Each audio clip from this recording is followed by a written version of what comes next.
Bhagavate Vasudevaya. Haribol. So as James mentioned, this is the final talk in the series that we've been doing on well-being. It's the 6th talk on the subject.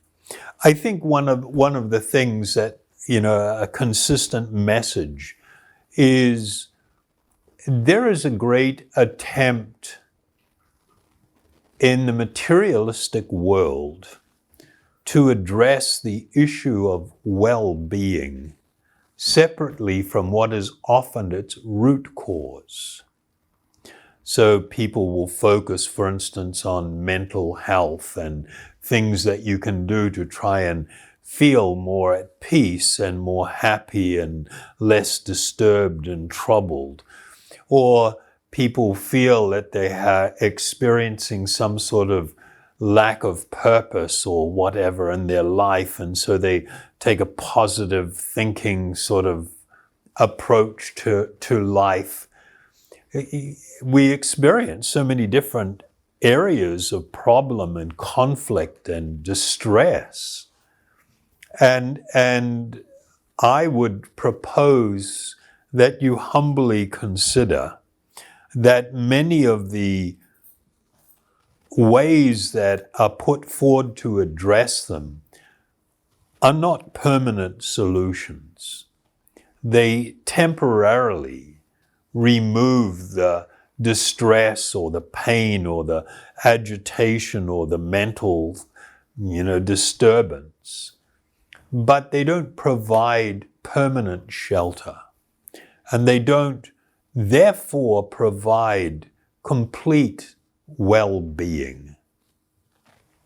Any attempt to address well-being without looking at incorporating at least a spiritual solution is ill-advised, I would humbly submit. It won't be a lasting solution. So in all the different things that we've looked at that cause a general sense of dis-ease, uneasiness in life or emptiness or painfulness or disturbance. I've mentioned that in the Dharmic traditions, they have a fundamental formula. It's not put this way, but this is what it is in essence. That ignorance equals pain and suffering. And the more pain and suffering you're feeling, the more you are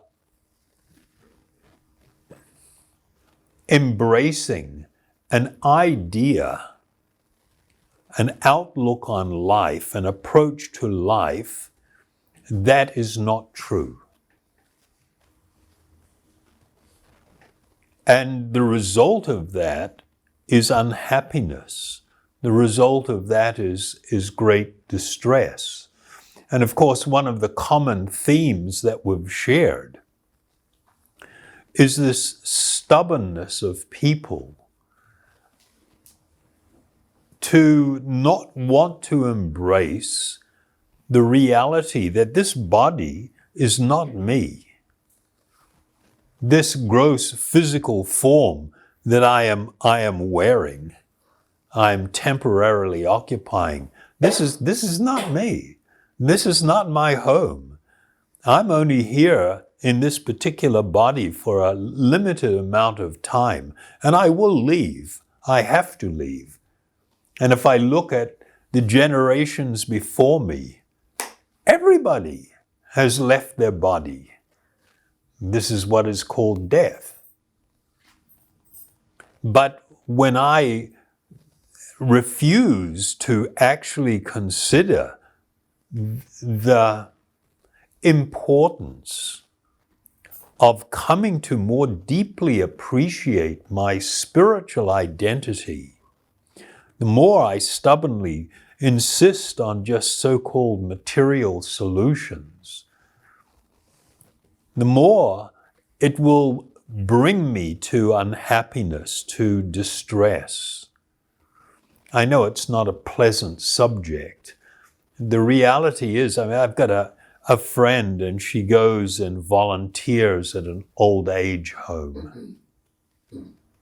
And it's just like so sad, where you have all of these old people somewhat abandoned by their family, and maybe some of the family visits sometimes, but they're pretty much just stuck there, waiting for that inevitable time, trying to look at their life and remember all the things that have happened, what were the good times, whatever, but not actually still fully embracing that it's all going to come to an end.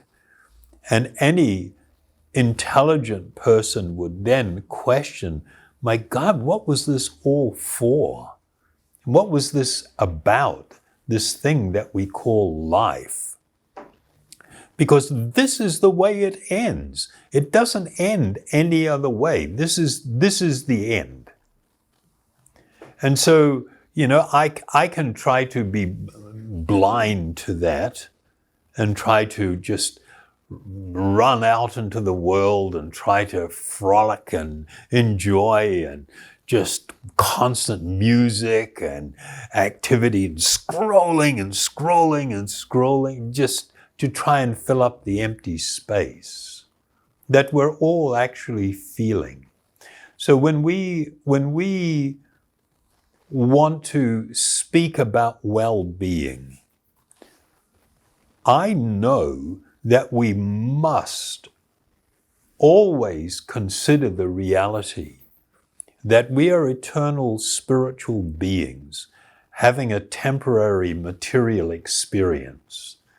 Time will pass, this body will age, I will be forced to leave it, like it or not. And if I want to really consider my well-being, I have to figure out who I am. If I don't know who I am, how can I really find a solution that really addresses my well-being?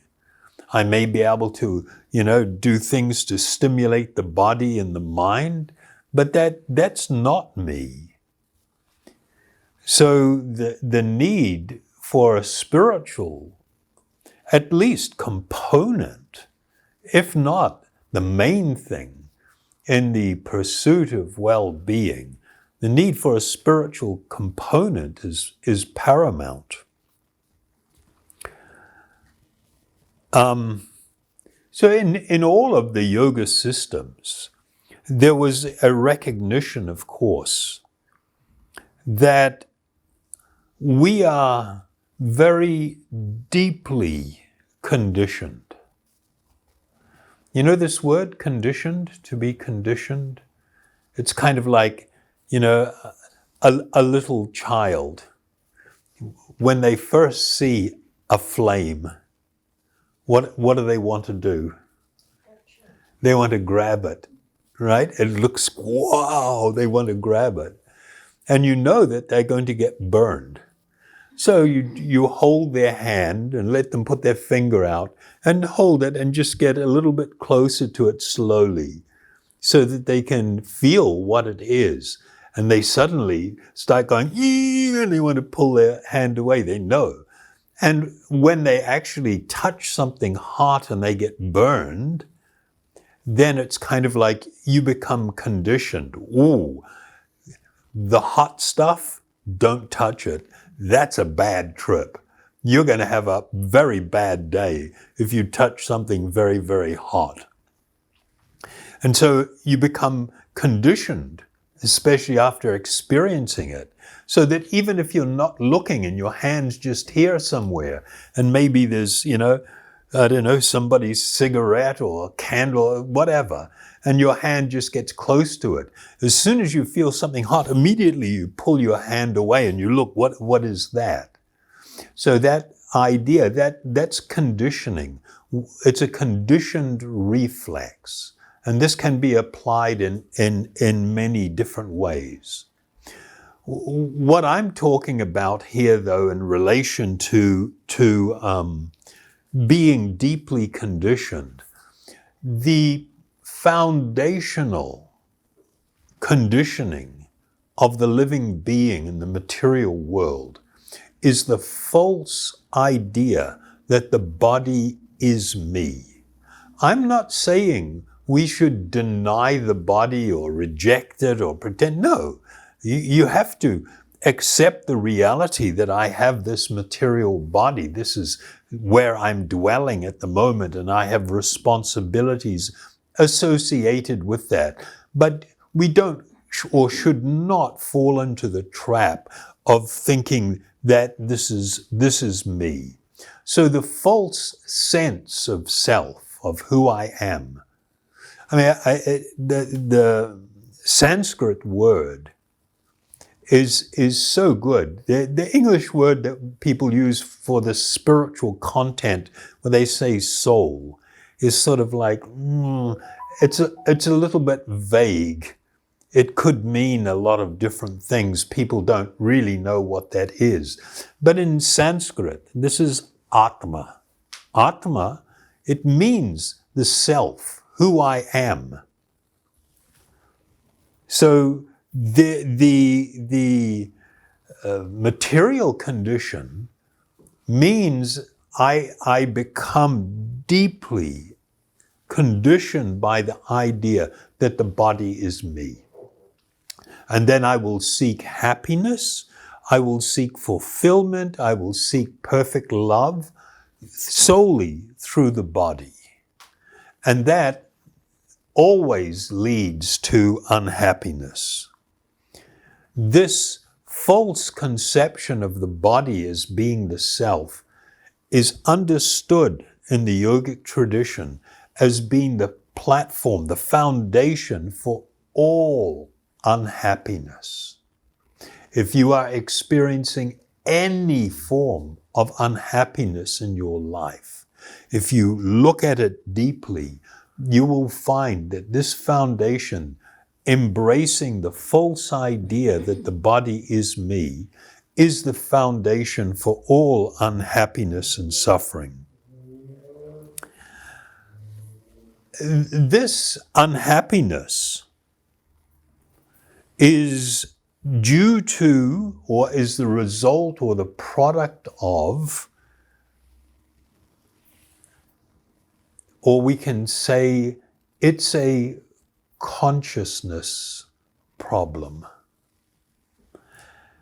One of the things I didn't like about so-called spiritual discourses and things where people try to use words that are all kind of like, woo, far out and everything. And whereas in reality, we have to find a real way to understand this. When I say it's a consciousness problem, it means I am in the consciousness of accepting the false idea that the body is me. This is a consciousness problem. And because then, if I conclude the body is me, then I will think that I need to always give the body different experiences, eat lots of things, hear nice things, see nice things, feel nice things, have material stimulation of the body in order to find complete happiness. But there is no experience that you can give the body and the mind that provide complete fulfillment and full satisfaction. It always leaves you wanting more, looking for more.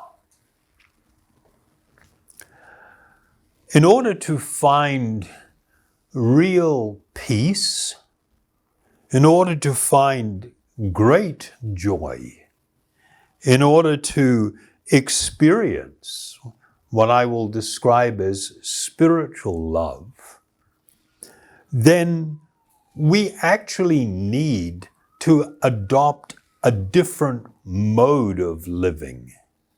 We have to do things that work. You can't keep repeating the things that don't work and think it's going to be different. You know, I remember one so-called love song, and I can't remember who it was by, but one of the lines was, "Maybe this time." Maybe this time. You know, where somebody is feeling some heartbreak or loneliness, and then they meet someone, and there's always, you know, this anticipation. Maybe this time I'm going to find the perfect person and have the perfect relationship, find perfect love. And of course, it doesn't happen. You may have nice relationships that can be wonderful and everything to a certain degree, but it's not the perfection that you're actually wanting. And after a while, generally speaking, things tend to, you know, they come up very quickly and then they kind of plateau out, then they tend to, you know, go to not such a good place. You agree with that or not? Or you guys are different? You're perfectly in love and everything's absolutely wonderful. So if we want this experience of peace and great joy and spiritual love, we've got to find another way. We have to adopt a different process. We need a shift in our consciousness. This is absolutely required. So if we want to seek permanent and positive change, then we need to engage in a spiritual practice. That is absolutely essential. There's two words in Sanskrit that are actually very, very nice. One is called Sadhya, and the other one is Sadhana. Sadhya, it literally means the goal. It means the goal. And sadhana is the process by which we can achieve or arrive at or attain the goal. So having an actual spiritual goal, that which is eternal, is foundational, is fundamental. And then engaging in actual activity or a process that will help me to attain the goal. This is called sadhana. So what I am prescribing, nobody has to do anything. Everybody is free to live any way that they want. But you have to understand there are consequences to all of your choices. When you make choices that direct your life in a spiritual way, the result is spiritual. This means it will be joyful, there will be happiness, there will be great shelter from this understanding that I am an eternal spiritual being. It's absolutely liberating for people who are on their deathbed. And I have had the fortune of being able to assist a number of people at that time. And when you let people know, the first thing you have to understand, number one, you are not going to die. You never die. You can't die. Your body will. Definitely, your body's going to die, but you are not the body. You will leave the body. You are an eternal spiritual being. You cannot die. You will never die. It's not even a possibility. When people hear that message, it's extremely liberating that they can overcome fearfulness. So in a spiritual practice or sadhana, we are looking at a process. And if you voluntarily decide, yes, I want to be a little bit more committed to my happiness, to a good spiritual outcome, that I can find something of enormous value. I can begin to awaken and taste the extraordinary experience of spiritual love or prema. Then there is need for me to engage in a process to bring me to that goal, to bring me to that experience. So this word sadhana is very important. In the yogic context, we would define sadhana as being the means by which we can achieve the goal of life. A lot of people are, unsure. They think the goal of life is to earn money and to have a nice home and to have a nice family. And it's kind of like, oh my God, that's so unfortunate, because that cannot be your goal of life, because that won't last. There will come a time when you must pass and leave all of that behind. And so if that is your goal, then you are on a journey towards unhappiness, fearfulness, difficulty. It's just a simple reality. It's not complicated. The Vedic teaching is that human life is for the purpose of self-realization and God realization. This is what sets us apart from animals. Animals don't ask the question, who am I? Why am I here? What should I be doing? What is my higher purpose? They don't ask the question. They simply act on desire, on stimulation, in different things. And if human beings are only doing that, then their life is considered, unfortunately, to be more like an animal than a human being. Human beings have a unique facility or capacity, rather. And that capacity is to ask the questions, the big questions. Who am I? Why am I here? What is this for? What should I be doing? How do I discover who I am? Is there anything greater than me? Should I be having a connection with that, whatever I think that might be? These are important questions. So for us, sadhana means it is the means by which we can achieve the actual goal of life.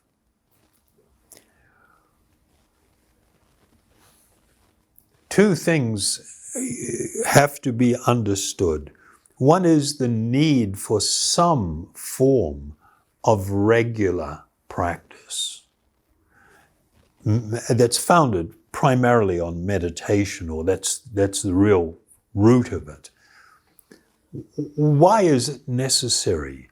Because if we don't do that, then it means we are constantly engaging again and again in the world with everybody else who is absolutely sold on the idea that this world is everything, that I can find perfect happiness here, that this is actually my home, that my relationships are all eternal. And that's not true. That absolutely is not true. And the problem is we've become so conditioned. I mentioned earlier that about a consciousness problem. I call it a problem. You know, it's like, and I'll use a little bit of a crude example. You know, it's absolutely so sad that the majority of users of the internet will dedicate some of that time to checking out pornography. And people become, even from young age, quite addicted. But they don't understand. It's not like they find any solution or they find any happiness. It's actually described in the Vedas as being the equivalent of like pouring gasoline on the fire. You have a fire where you're feeling emptiness, you want to find happiness, stimulation, joy somehow or other. And so I engage in an activity that instantly stimulates the body and mind, but it doesn't bring fulfillment. And it is likened to a fire that is burning. And rather than trying to put out the fire, I put gasoline on the fire. So the fire burns hotter. So that's a little, you know, it doesn't apply only to that example. It applies to everything. Some people are endlessly shopping.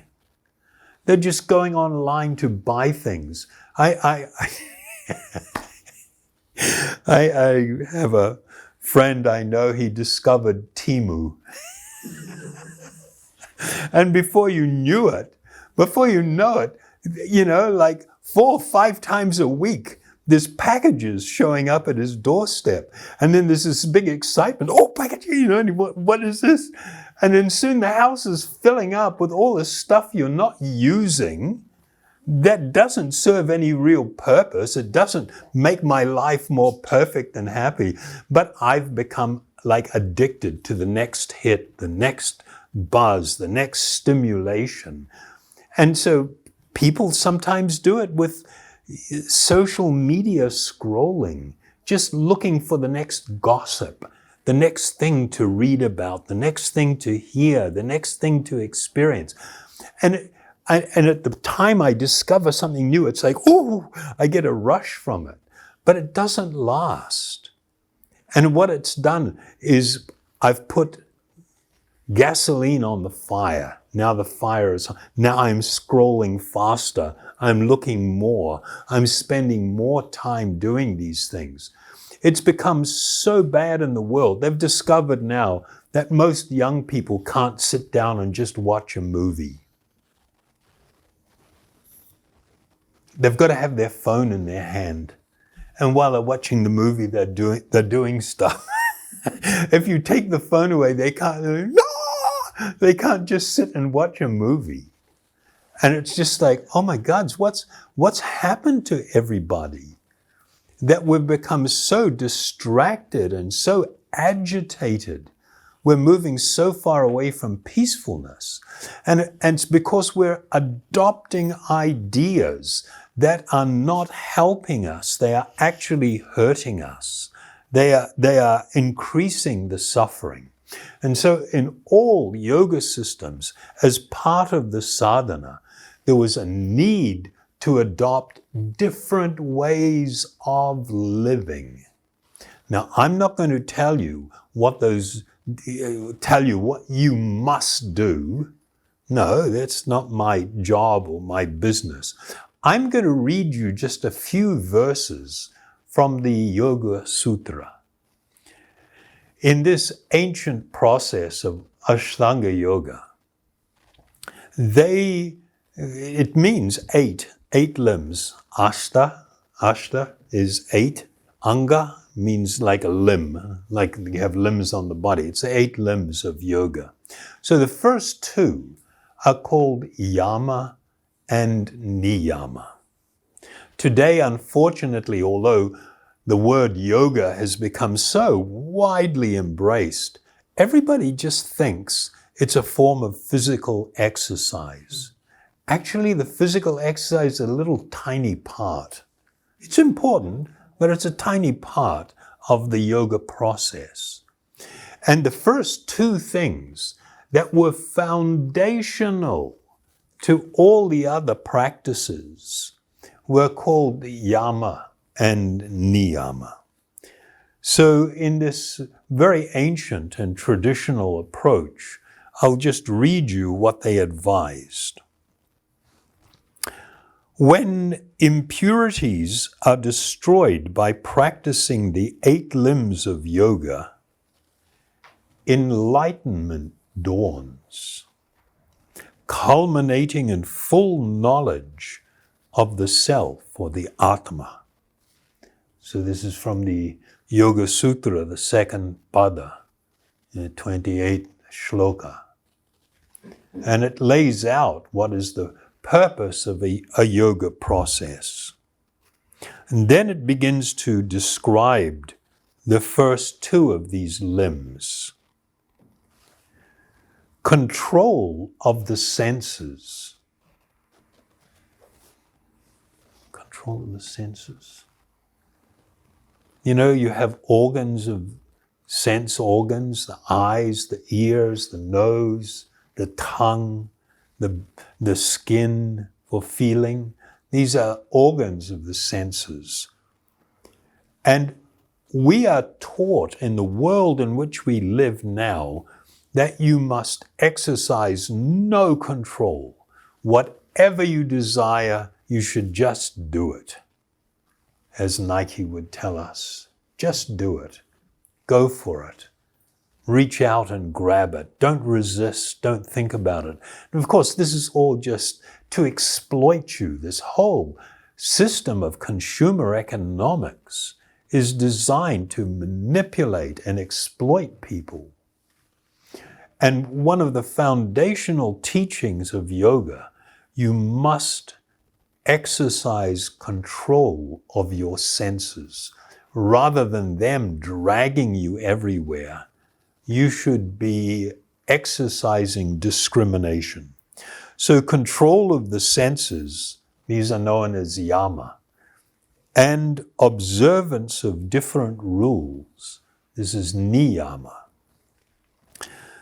Bodily posture or asana, regulation of the breath, pranayama, the withdrawal of the mind from sense objects, this is called pratyahara. Focusing the mind on a chosen object, and it should be a spiritual object, is called dharana. Meditation is dhyana. And complete absorption in spiritual trance, this is called samadhi. And these are the 8 limbs of yoga. Then it describes non-violence. Non-violence is not just physically harming someone. Non-violence is also mentally harming someone. And for the yogis, to dress in a manner, to seduce the mind of another person is considered violence. This is how they looked at things. Completely different than the way people look at things now. So non-violence, truthfulness, not stealing. Not stealing here, the Sanskrit word actually also implies coveting things, looking at things and longing to have it, was considered within this category. Celibacy. Celibacy here didn't necessarily mean absolute non-engagement in any form of sexual activity. in the confines of a marriage, this was also, provided it is not people going crazy, was considered a form of celibacy. And freedom from possessiveness. These make up the yamas. And it's just like, what? This style of living that's been proposed here, these were considered foundational to tasting happiness, to tasting freedom. In the next shloka it states, these laws are universal and must be practiced without consideration of time, of place, of birth, or of circumstance. Together they constitute the great vow of life. And then the last verse I'll read, these are all continuing one after the other. The Niyama, or observances, are internal and external purity, contentment, acceptance of austerity, the recitation of sacred mantras and the study of Vedic texts, these and complete devotion and surrender to God. These constitute the niyamas. So when people talked, before 50 years ago, going back, when people spoke of yoga, they talked about adopting a lifestyle where I move away from greediness, just trying to consume and consume. Oh my God, all we have to do is look at some videos on landfills. And you've just got like massive mountains, thousands of tons of garbage just being pushed by big bulldozers and ground. And it's just like, what are we doing? We live in a world where we're just consuming and throwing everything and causing chaos and havoc to the planet, where we cannot become happy doing this. The need for us to live a life that is not focused on our wants, but focused on primarily what are our actual needs. To learn to live modestly, to not be greedy and hungry and just always chasing things to consume. This is not the pathway to happiness.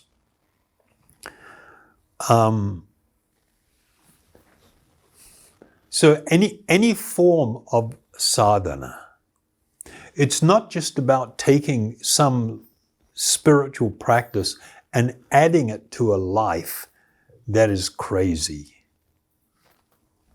I'm all disturbed and everything. Oh, let me do some kirtan or some yoga or Chaom, Haribol, Nitaigo, Goranga, and then as soon as I calm down, it's okay, what am I doing now? back to doing the same thing over and over again. Actual spiritual practice means coming to the point of just rethinking. And it's not, for me, there's no dictation about what you have to do or not do. That's a choice that you make. But it's founded on a simple principle. Every choice that you make has a consequence. You cannot escape the consequence. Every action that you make, every speech that comes from your mouth, all the stuff that you are thinking, or the action that you engage in, has a consequence. And your life right now, And what you're experiencing in your life right now is the result of your choices, is the result of where you're letting your mind go. It's a result of how you are speaking, how you are dealing with this world, with others, and what you see is primarily important. Sadhana, yes, in the beginning you can just add a meditation practice, but I will just give a warning. If you take up a daily meditation practice, you will come to the point of asking, what more can I do? I am having a little taste of something that is very nice. Is there more that I can be doing or should be doing to accelerate my spiritual growth, to help with this purification of my heart and of my mind? So it's not by force. And it's also not required to make big changes in your life.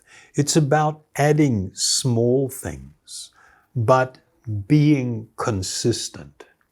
That will bring change. In one ancient text, the Brahma Samhita, it states, the highest state of spiritual devotion or realization is attained by slow degrees, by the method of constant endeavor for self-realization with the help of scriptural evidence, theistic conduct, and perseverance in practice. That's a wonderful guiding verse. I'll read it one more time. I mean, the message is, it's okay, don't be fanatical, don't be crazy, don't just jump into things and think that there's going to be a sudden change. There is a need for consistency, even if it's a little bit, but daily, to engage in activity and process that will actually bring about change. And that change will be gradual. It's like the dimmer switch. You know, some people think realization is like, there's all kinds of stories. You go to India and this crazy stuff I've heard people say that, you know, some so-called guru or somebody just touched someone and suddenly it was like, you know, there's like a bomb going off or all this light and they were suddenly enlightened. That's crap. That's not true. That's not the way it happens.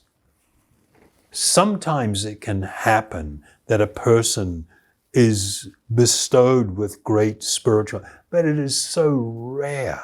And they would have had to engage in extraordinary things.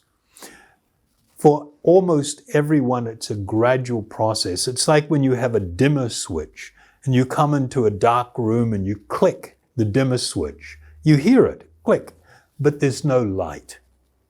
But there is current moving. You've clicked. And now as you turn it, slowly the light bulb gets brighter and brighter and brighter and brighter. The process of self-realization and God realization is like that. It will be incremental. It will be gradual. It will gradually increase. So I'll just read this verse again. The highest state of spiritual devotion or realization is attained by slow degrees, by the method of constant endeavor for self-realization, with the help of scriptural evidence, shastric evidence, also theistic conduct. This is an interesting term, that the translation here, theistic conduct. It means to live a life, even if you don't accept the existence of God, live a life as if God does exist and act accordingly.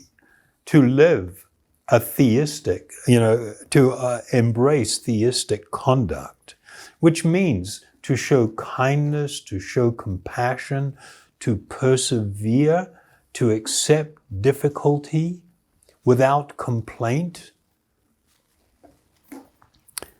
By perseverance in practice. So this is how one will attain this condition. So the essential components of sadhana, a spiritual practice, the most essential and foundational is the immersion in transcendental sound, what we're calling a meditation habit. And there are different ways or things or different parts to that. One immersion can simply be what we call active listening, where maybe you put on a guided meditation. And when I post this, I'll share some links. Even if you don't want to actively engage in chanting, but to follow a guided meditation and to listen to spiritual sound, to take it in and to become absorbed in it. We reference this as active listening. To actively chant, like what we do when we do the Gauranga breath meditation. Japa. Japa is a process where we use beads. Here they are. I have a big one that I keep in my house and small one that I use when we go out. And there is a process where one chants mantra. The process of japa, by holding the beads, I'm engaging in the sense of touch. By softly murmuring the mantra, like Gopala, Govinda Rama, Madana Mohana, or Hare Krishna, Krishna Krishna, Hare Hare, Hare Rama, Ram Rama, Hare. Any of these mantras that we use. So I'm using speech, I'm using hearing, I'm using touch, 3 of the 5 senses. And it helps to bring the mind more into focus on the process. And then, of course, kirtan, where we chant aloud the spiritual sounds. Samkirtan means when kirtan is performed in a group or in a congregation. So these are really foundational to sadhana, a spiritual process, to have a daily meditation. On my website, I've got some guided meditations, and I'll put the link and when I post this. If you want to try just, playing something, some of them are only about 18 minutes, some of them are 20 minutes, 25 minutes, where you can do it and just actually follow along. Some people have a hard time getting started and doing things on their own, but just by following along, this is foundational. And then, of course, what's important is to hear. Shravanam. To hear spiritual subject from a spiritual mentor, from the ancient sages and great teachers, and from the spiritual texts. They're called Shastra. This will make it so that we are cultivating some yoga wisdom, some knowledge, some understanding. How far does it go? Well, for one that is very eager to grow spiritually, one must come to the point where your entire life becomes integrated as part of a spiritual practice. Outwardly, you will not appear to be different than anyone else. You will accept duty, responsibility. You will have good relationships. You will be loving and caring. as part of the process.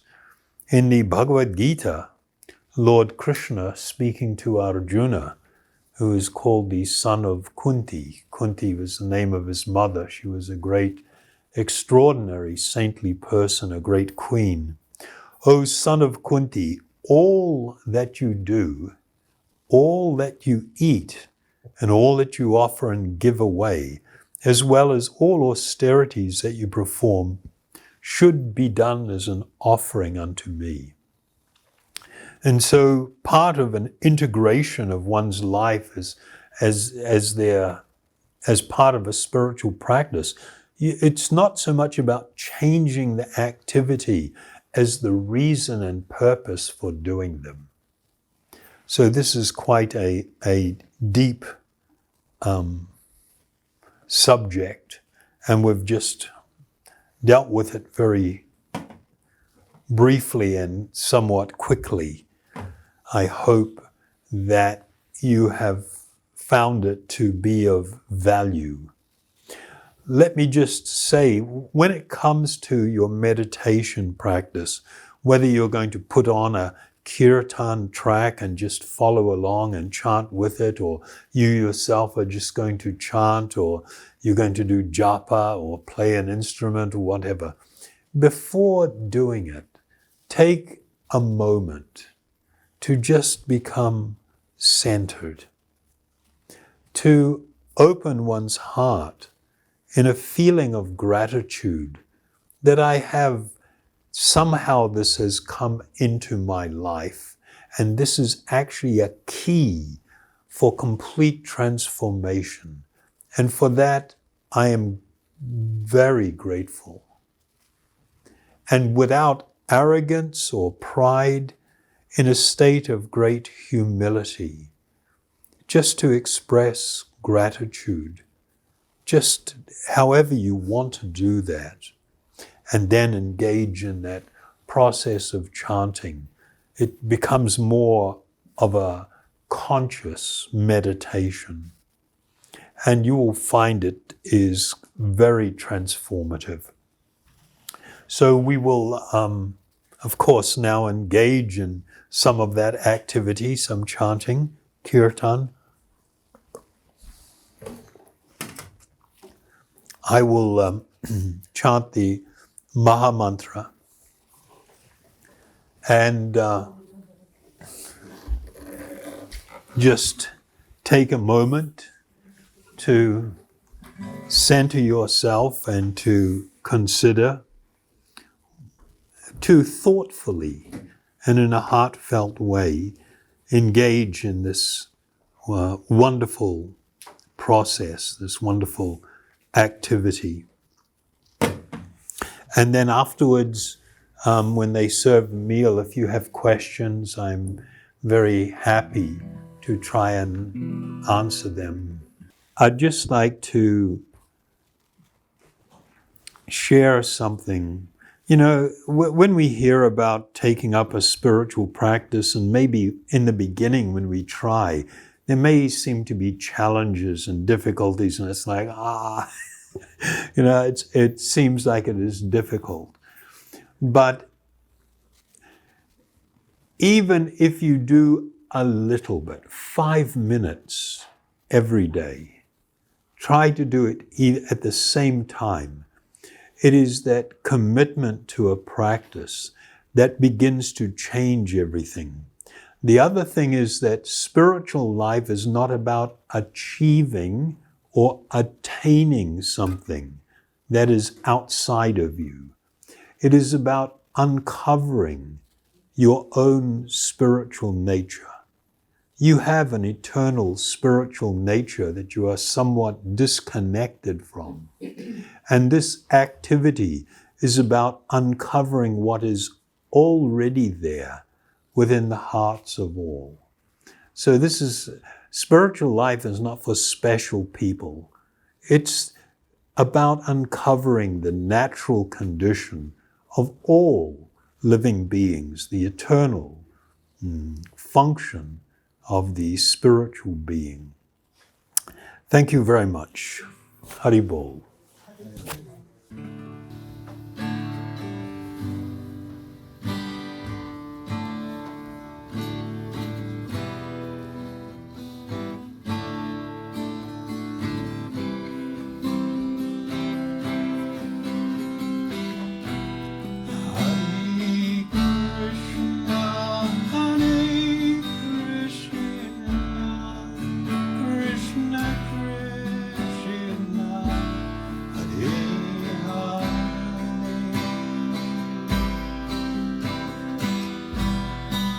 Hare Rama, Hare Rama, Rama Rama, Hare Hare, Hare Krishna, Hare Krishna, Krishna Krishna, Hare Hare,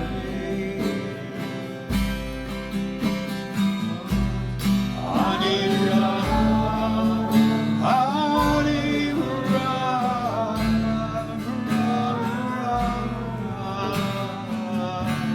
Hare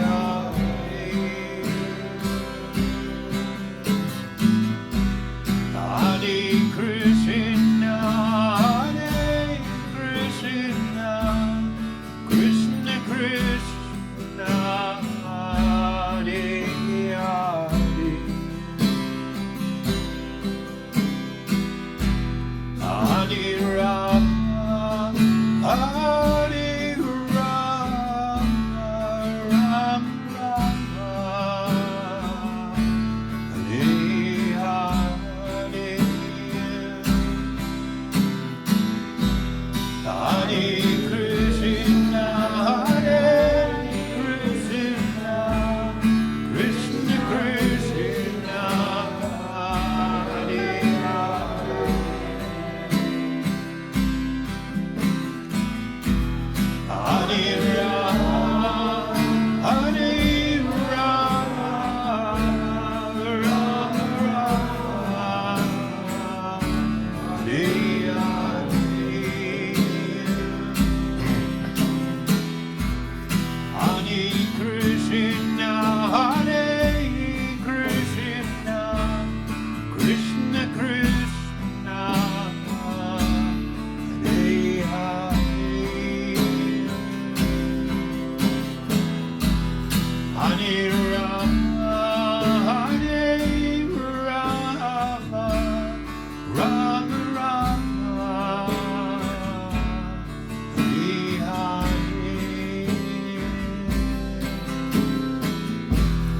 Hare Krishna, Hare Krishna, Krishna Krishna, Hare Hare, Hare Rama, Hare Rama, Rama Rama, Hare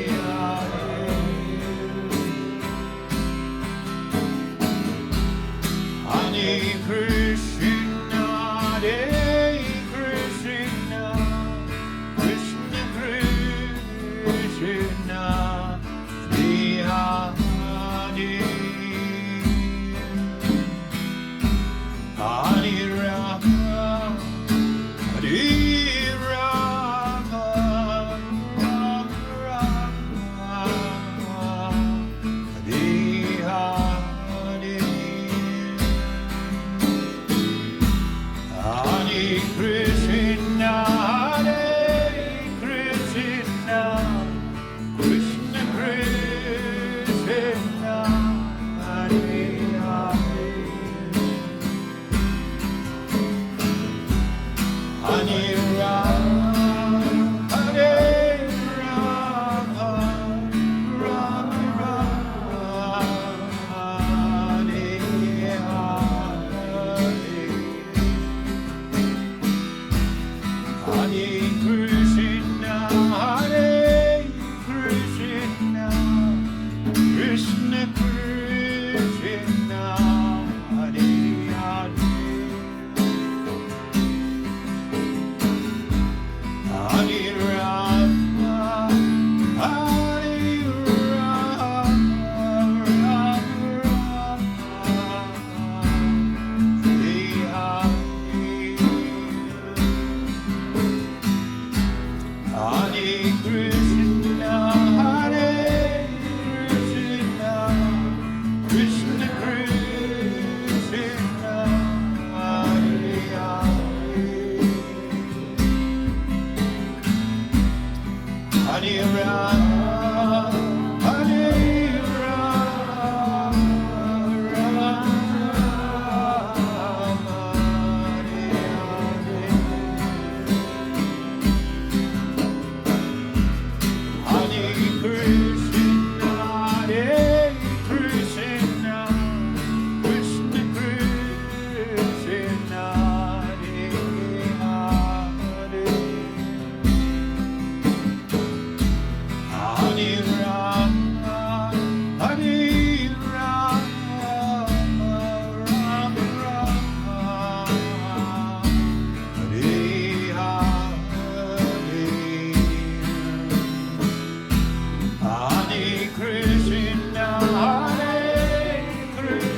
Hari